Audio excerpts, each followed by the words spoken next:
Yo recuerdo un momento en, ¿sabes? La terapia ocupacional. Es que yo me lo pasé muy bien, ¿vale? En el psiquiátrico. Fue muy guay. Fue una experiencia. A ver, por una parte tienes el punto friki etnográfico de estoy en un lugar nuevo, voy a ver cómo son todas las relaciones sociales, tal, cómo funciona, cómo se comporta la gente, que es súper interesante. Y luego que es que coincidí con un grupo de personas maravillosas, claro, que vivimos algo muy bonito, muy especial juntos, ¿no? Con todo el dolor y todo el sufrimiento, pero...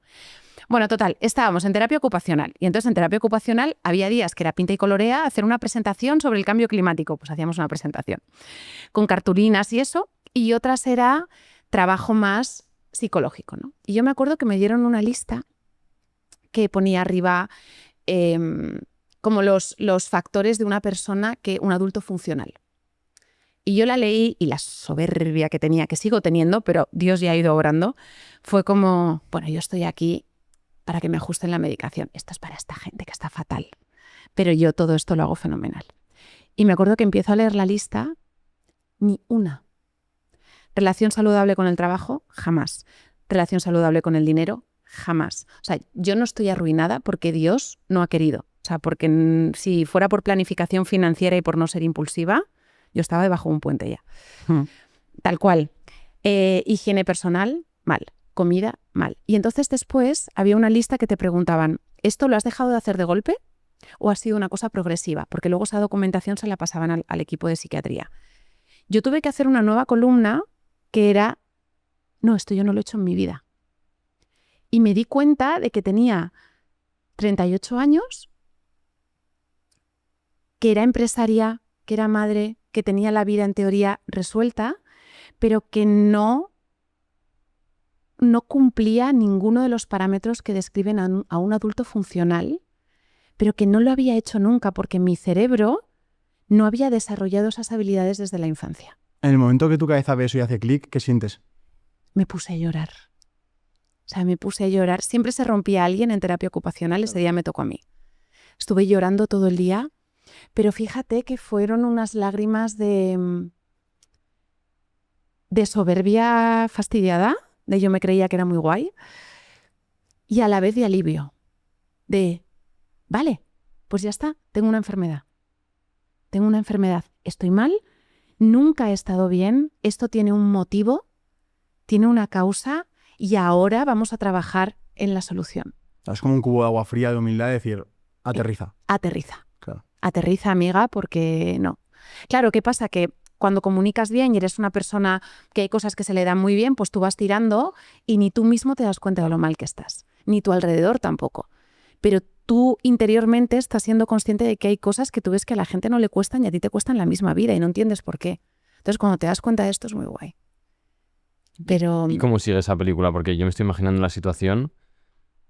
Bueno, no sé, se te pasa todo por la cabeza, ¿no? Se te pasa incluso tirar la toalla. ¿Cómo seguiste? Pues fíjate que Dios me ha permitido vivir una depresión mayor con él y sin él. Una depresión mayor sin él es un cerebro que no funciona, que no procesa la serotonina y que como realmente, claro, yo en aquel momento tenía la cosmovisión ocultista de que yo formaba parte de la divinidad y que si me moría me iba a reencarnar y que todas las cosas malas que me estaban pasando en la vida yo las había elegido de antes. Entonces, desde esa cosmovisión morirte, pues mira, pues ya está, pues estás como en un videojuego, pues esta partida, game over, pues ya está, vuelvo a resucitar y hago otra cosa diferente, ¿no? Las personas que tienen una cosmovisión atea, que realmente creen que son un grupo de moléculas y de células, pero que es aleatoriedad, que están aquí porque los genes de su padre y de su madre se cruzaron, pero no hay ninguna intencionalidad ni ningún valor intrínseco en su vida, el suicidio también es una opción. Vale, es tener que poner un pie ahí. El dejar de vivir también es una opción. Pero cuando sabes que eres un diseño intencional del Dios que creó el universo, cuando sabes que te formó en el vientre de tu madre, cuando sabes que vino, murió y resucitó para poder tener una relación contigo y que Él tiene un plan para tu vida y que nunca, nunca te va a soltar, de pronto dejar de vivir no es una opción. Y es hermoso porque ¿sigues sintiendo esa sensación de no me quiero duchar o no tengo ganas de comer? O sea, la sintomatología sigue ahí, pero ya dejar de vivir no es una opción. Y entonces, poco a poco, con él de la mano, vas encontrando además otras herramientas. Yo el año pasado, en enero, me estaba tomando antidepresivo dosis máxima, un antipsicótico y la pastilla ansiolítica, que el máximo son 3, por prescripción médica estaba con 5. Eso que es como un Orfidal, ¿no? Más o menos. Sí, estaba con 5, pero porque no, o sea, mi sistema nervioso estaba tan desregulado de los traumas de la infancia que yo vivía todo el rato como si me fuera a atropellar un autobús. O sea, estaba todo el rato con taquicardias, con sudores, me desmayaba, perdía el conocimiento. O sea, era un cuadro barroco, como dice mi amiga Mara. O sea, era un cuadro barroco. De ahí a aquí, en un año, con terapia, porque he ido terapia psicológica, terapia psiquiátrica, pero también haciendo a Dios muy presente en mi vida, invitándole absolutamente a todo, pidiéndole restauración, ha ido habiendo un proceso hermoso en el que yo ahora, con el conocimiento que tengo de neurociencia, hay áreas de mi cerebro que se han restaurado por completo. O sea, os va a parecer una chorrada, pero estoy súper contenta. Esta mañana he ido al registro civil y he sacado los certificados literales de nacimiento de mis hijos para sacarles el pasaporte. Eso que puede sonar una chorrada, para personas que no hemos sido adultos funcionales nunca, el hacer cosas de adultos, de papeles, de gestiones, de todo ese tipo de cosas, yo estaba en el registro civil, claro, los funcionarios me miraban en plan, ¿esta que se ha fumado? O sea, ¿qué le pasa? Pero era la primera vez en mi vida que estaba haciendo un trámite de adulta, sin fricción, sin procrastinar. Estaba a -5 antes de mi cita y yo estaba diciendo, claro, a mí cuando dicen, ¿tú crees en Dios? Y es, no, yo sé que Dios existe. Porque esto en mi vida no pasaba, nunca había pasado. Y la prognosis de mi enfermedad tampoco apuntaba a que pudiera pasar. O sea, eso te ayuda a entender, como te debo afirmar que Dios existía, esa experiencia que tuviste tan traumática en ese aspecto. Yo fíjate que, aparte de que esto es como mi hijo pequeño, que le decía el otro día a una persona, decía, tú no crees en Jesús porque Jesús no está en tu corazón. Cuando Jesús está en tu corazón, tú vas a creer en Jesús. Drop mic, ya está. O sea, es que es así. O sea, las personas que tenemos la bendición de experimentarle a diario, yo sé que parecemos a veces, somos como los Hare Krishnas modernos, ¿sabes? O sea, yo entiendo que desde el otro lado parece todo como súper raro, súper tal, pero es que de verdad que le sientes. Pero además para mí es, claro, yo antes con 5 ansiolíticos, un antipsicótico y el antidepresivo, si yo estaba premenstrual, llegaba a casa tarde, no estaba la cena hecha y mis 2 hijos se ponían a hablarme a la vez, mamá, mamá, mamá, mamá, gritaba. O sea, me daba un ataque de ansiedad. ¿Qué? Les contestaba fatal. Con mi psicoterapia, con todo, con todos los libros que me he leído de trauma, de tal, de no sé qué. Yo ahora cada vez que estoy premenstrual, cansada, igual no he comido en todo el día, llego a casa muerta de hambre, tal, no sé qué, se ponen los niños a gritarme y de pronto me agacho y les digo, mi vida, mamá está cansada, vamos a hablar por turnos. O sea, en ese momento es un gracias, Señor. Porque yo no reconozco a la mujer que se agacha y con dulzura y con amor le habla a sus hijos así. Porque ni con a tope de medicación de todas las medicaciones que te recetan, que ojo, en ese momento a mí me salvaron literal la vida, pero ni con todo eso yo nunca había sido capaz de ser esa persona, porque nadie fue así conmigo, entonces mi cerebro no había desarrollado esa capacidad. Pero de pronto ese proceso que te va haciendo de restauración, de santificación, ese fruto del espíritu, esa mansedumbre, esa paciencia, te vas dando cuenta de esta persona quién es, porque es quien yo siempre quise ser, o quien por lo menos supe que era bueno para mis hijos. Entonces, cuando dicen, no, es que tú crees en un Señor invisible, digo, pues siento mucho, mucho, mucho que todavía no le hayas conocido. Pues si te digo la verdad, yo me considero una de esas personas que aún no lo he conocido. Te diría que sí, por sentirme más normal o sentirme que... Pero como que tampoco quiero seguir la moda. Es decir, prefiero abrirme de corazón contigo e incluso que me ayudes. ¿Tú le quieres conocer? Yo no estoy cerrado a no conocerlo. Lo único que me considero una persona muy racional. Entonces como que quiero ver muchos argumentos. Quiero ver cosas que me lo justifiquen. Yo, por ejemplo, para que te hagas una idea, si ahora este cargador se rompe, me gustaría abrirlo y entender por qué se ha roto. Vale. Pues lo mismo, si me dicen que hay un Dios, quiero tener al menos una justificación. Entonces yo quería preguntarte eso, ¿cuáles fueron las tuyas? O si recuerdas un día que dijiste, wow, esto ha sido un despertar, ha sido algo que ha marcado radicalmente. Vale. ¿Sabes qué me pasó a mí? Que yo nunca fui atea. Yo siempre creí en la existencia de... O sea, yo siempre entendí que de la nada no podía surgir algo, que de la no vida no podía surgir vida y que del caos no podía surgir el orden, ¿no? Entonces, yo siempre creí que había un Dios. Para mí el salto fue, vale, que este Dios no sea una consciencia universal de la que todos formamos parte o una cuestión energética, sino que sea Yahweh, el Dios de la Biblia, y que Jesucristo fuera Dios. O sea, Vale. mi salto fue ese. Pero, o sea, ahí... ¿Qué me Es dirías? verdad, hay una parte racional y te recomendaría y te voy a recomendar muchos libros de apologética que justifican la existencia de Dios desde el punto de vista puramente científico. Fíjate que la teoría del Big Bang la ideó un sacerdote católico. Wow.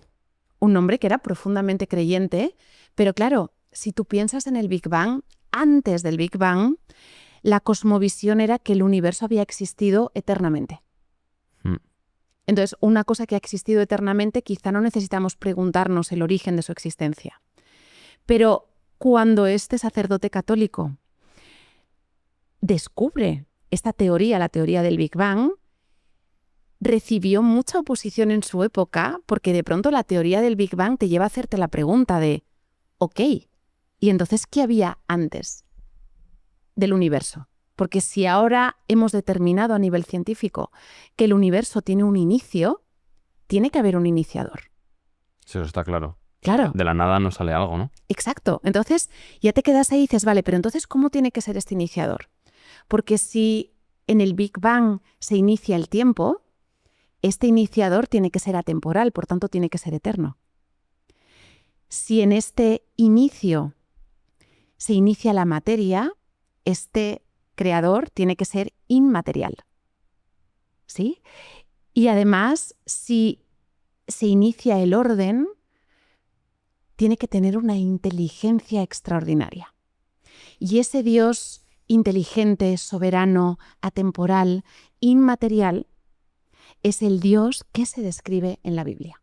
Claro, aquí está el segundo salto cuántico, porque tú me puedes decir, vale, ok, así a priori, dos cosas, vale, puede ser que haya un Dios tal, vale, ¿qué relación hay entre este Dios inmaterial, atemporal, con una inteligencia superior y el Señor que crucificaron y resucitó?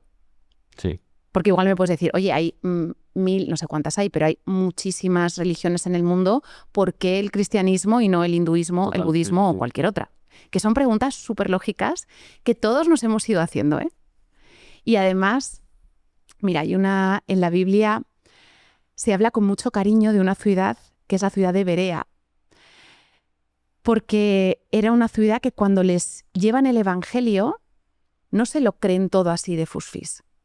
Dicen, no, espérate, ¿y por qué? Y cuestionan, y escudriñan, y hacen preguntas. Y al final, esa actitud tan crítica de preguntar, de entender, de querer saber, eso da origen a luego una fe muy sólida. Porque si tú eres de las personas que porque yo te diga ahora que Dios es maravilloso, venga, vale, creo en Dios, ¿sabes? Claro.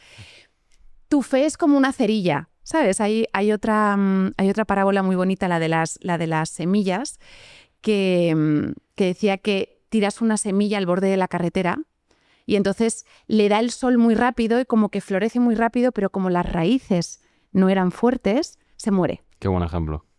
Es que la Biblia tiene muy buenos ejemplos. Sí, no, sí. Yo lo hablo con Sergio y digo, Es brutal.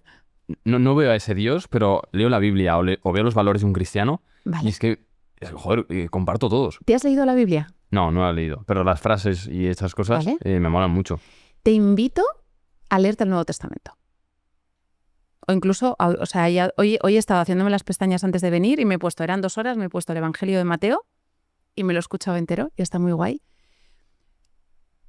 A ver, teológicamente hablando, la fe esa capacidad de sentir a Dios y de vivir a Dios se recibe por gracia. Es decir, es un regalo por el que tú no pagas nada, no tienes que dar nada a cambio. Pero la palabra también nos dice que Dios está al otro lado de la puerta esperando a que tú se la abras. Porque una cosa muy interesante sobre Yahweh, el Dios de la Biblia, es que respeta plenamente el libre albedrío. Por eso existe el mal en el mundo. Porque no quiso hacer marionetas que le obedecieran. Él quería hacer personas que si le amaban, le amaran voluntariamente. Entonces, Él está al otro lado de la puerta y Él está esperando a que tú le abras la puerta y le invites a pasar. Y a veces es tan sencillo como... tan sencillo. A los cabezotas y soberbios como yo, pues a veces hasta que no estamos queriéndonos morir literalmente, no es como, vale, ya.